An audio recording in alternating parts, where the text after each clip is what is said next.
Well, for Perth, it's probably the most iconic beach site. I think if you Google Perth beaches, you see a lot of photos of Indiana in its current form. I think Taylor Swift was famous for coming here and mentioning in her diary how much she liked it. And we had an architectural competition. We came up with different designs, or the architects did. But the public generally said, well, we'd love a modernised building, but we'd like to keep that classic facade that you can see from the beach. So through our design principles, we've worked out a way to take the best of the sort of iconic look of Indiana, but to modernise all that happens inside that building. And I love it. I think it's going to be awesome.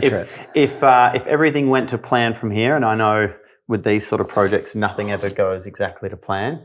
How far away would we be from cutting the ribbon? And well, you and I could be sitting, with the beach behind us, doing this in a couple of years' time if all went to plan. But it's an iconic project, so it might take a little bit longer.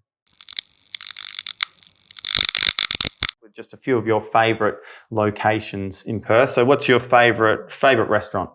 Well, we've got two restaurants, so can I just quickly mention them? Cooey here at the Swan and Indigo Oscar, Indiana, so I like them. But one of our partners... I've been to Indigo Oscar, yeah, well done. One of our partners here is the WA Good Food Guide, which is always a good spot to look at, what's hot and new around the place. I really enjoy, there's a restaurant called Will Street in Leederville that's very hard to get a booking there at the moment. I enjoy going there. And also Liam and Sarah run La Rebelle in Mount Lawley. I haven't been there. I'll put that one on the list. It's a really good one. And your favourite bar? Oh, let me think.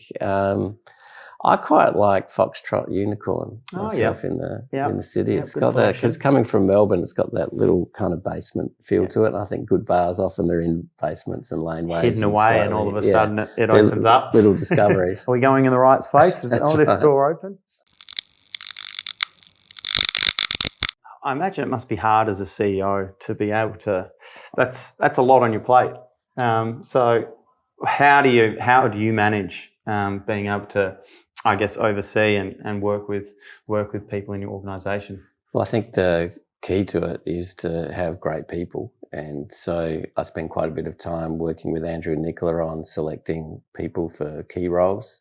For example, 6 months ago, we selected the CEO of RM Williams, and we had a very thorough process, and we met with a number of people, and we were looking for somebody who had great skills and experience, but also values and leadership capability. And so in that case, Paul Grossman was the leader that we selected, and he's doing a fantastic job. But you can imagine when you've got great people leading each of these companies, or within the foundation leading these initiatives, I'm learning every day from them. I need to keep across things, because Andrew and Nicola could call at any time and talk about any subject, and I've got to be ready. And we've got to make sure overall that the portfolio of things that we do are all humming and stretching towards their potential. So it is a busy job, but it starts by having great people.